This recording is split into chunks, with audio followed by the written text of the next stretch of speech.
You are now listening to Do Corporate Innovation Programs Really Work? By Bala Subramaniam. Why is measuring and proving the value proposition of innovation teams and programs often hard, despite everyone agreeing that innovation is the key? Many years back on a lazy and cozy winter afternoon, a few of the handpicked individuals from our HR technology team were summoned to assemble in the second-floor corner office, which was notoriously famous for something big as cooking up.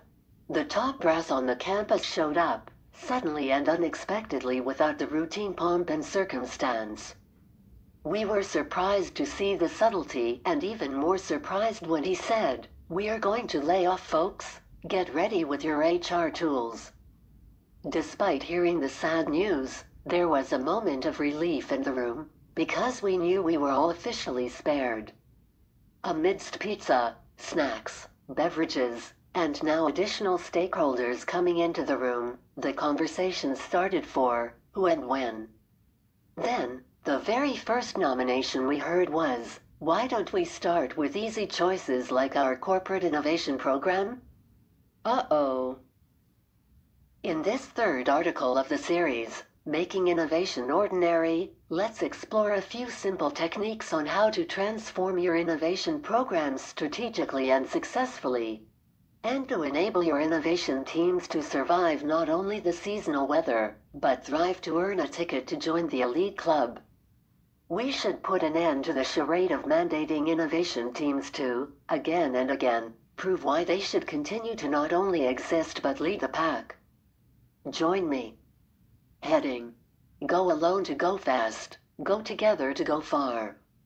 There's an often quoted proverb that says if you want to go quickly, go alone. If you want to go far, go together. Interestingly and challengingly, innovation teams should go far, and quickly.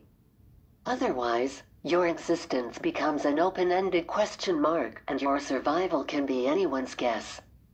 I would say the simple and straightforward solution for this is to understand the key stakeholders and analyze, identify, and internalize what motivates them to become your promoters' cheerleaders. Once you find out the answers, you should position your innovation program to set the clarity and execute it to specifically address a "what's in it for me" prompts.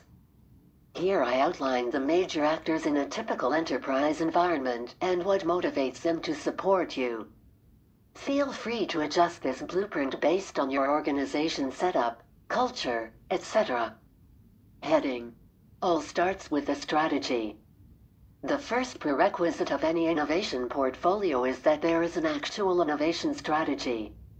What is promoted inside the company as a strategy is often no more than an empty slogan like "Be the most innovative" or "Innovation starts with us."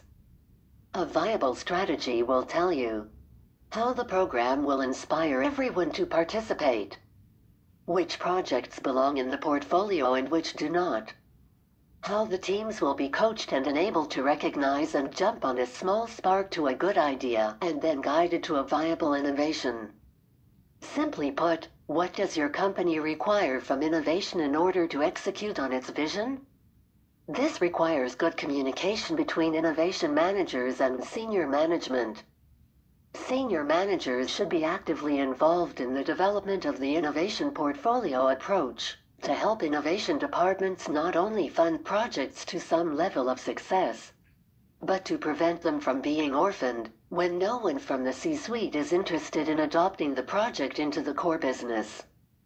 The process of developing a portfolio approach is more important than the final portfolio itself. A company may start with a clear portfolio strategy and only discover during execution a better, emergent strategy that requires a pivot. Remember how game developer TinySpec pivoted itself to be the most successful enterprise messaging platform, Slack. It is during this iterative portfolio management process that innovation managers and executives discover the insight needed to continuously improve their company's innovation potential. Heading: Getting your narrative right.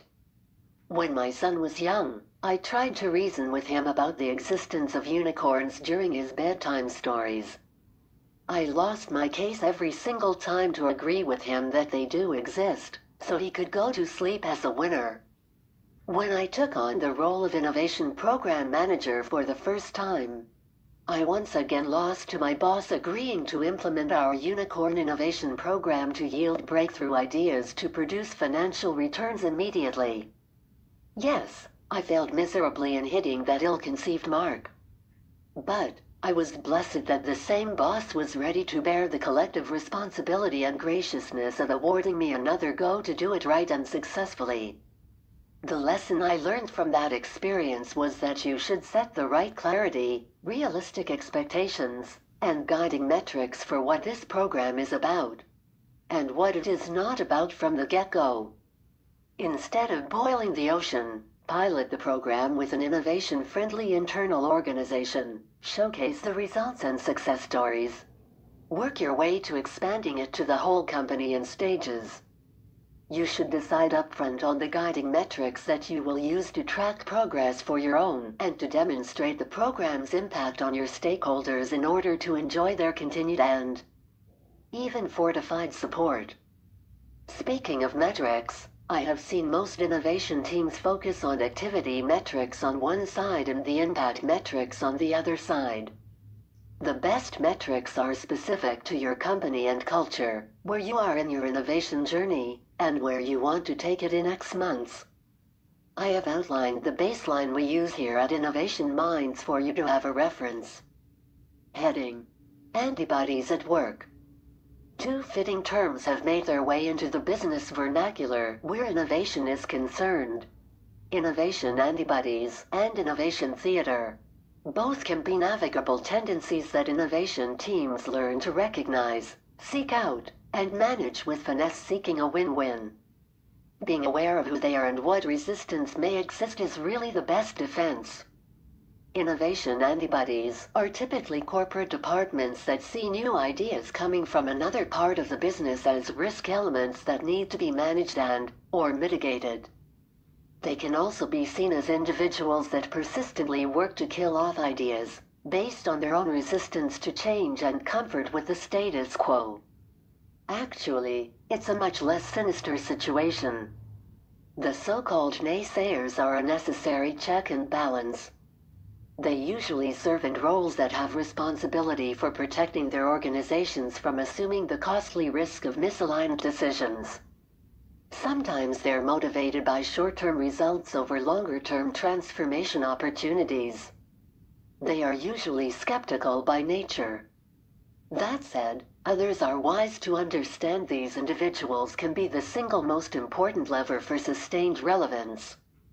These are the cross-functional partners to sit down with right up front, to evaporate political tar pits before they become problems.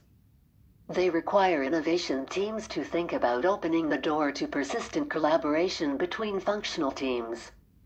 Lacking internal partners is much worse than working to gain the trust and buy-in from an innovation antibody. Innovation theater, conversely, describes a false display of enthusiasm and early-stage gung-ho to look innovative to various stakeholders. This ends up lacking the sincerity and investment to move the needle in any real way. We should move beyond innovation theater, beyond what feels good, and into true innovation competency. Your overall innovation strategy should help you with that. Heading: Real job of innovation teams. The average Fortune 500 company has over 50,000 employees. Yet only a very tiny percent of them believe innovation is part of their jobs. On the other side, the average innovation program team size is 2 to 3 people, provided the companies have designated or dedicated innovation teams. These miniature innovation teams, along with their tiny population of employees who believe in innovation, will not be able to sufficiently deliver the disruptive and/or incremental innovations themselves. The question is, how can a large company be innovative when the vast majority of employees are waiting for someone else to innovate? The role of the innovation teams is not to create and build ideas themselves. It would be very minimal in terms of impact and also will send a wrong signal that there is a team to take care of innovation and it does not have to be everyone's business. Always keep in mind, you should be the enabler to multiply the impact, not the just doer yourselves. The topmost focus of any corporate innovation program is to tap into the collective wisdom by inspiring everyone in the organization to feel and act as if innovation is part of the job, and enabling them to be innovative and agile. You may start or reboot the journey with a few focused teams, and organically expand the scope to overall organization in stages by showcasing consistent and continuous wins along the way. In our future articles, we will continue to explore techniques and tools to make innovation uncomplicated and reasonable to master. In the meantime, the one thing innovation teams should never lose focus on is to understand and execute on what does your company require from your innovation team in order to execute on its vision. All the best. About the author. Bala Balasubramaniam is an author, avid blogger, and frequently gives keynotes at summits and conferences focusing on innovation, HR, strategy, and digital transformation. He has championed corporate innovation programs and initiatives for eBay, PayPal, and LinkedIn. Bala founded InnovationMinds.com that provides the ultimate innovation management platform to optimize the talent, and Sixth Thoughts Innovation Framework to nurture a creator culture within enterprises and institutions. Originally published at InnovationMinds.com blog on October 29, 2019, part of the Making Innovation Ordinary series. Thank you for listening to Do Corporate Innovation Programs Really Work? By Bala Balasubramaniam.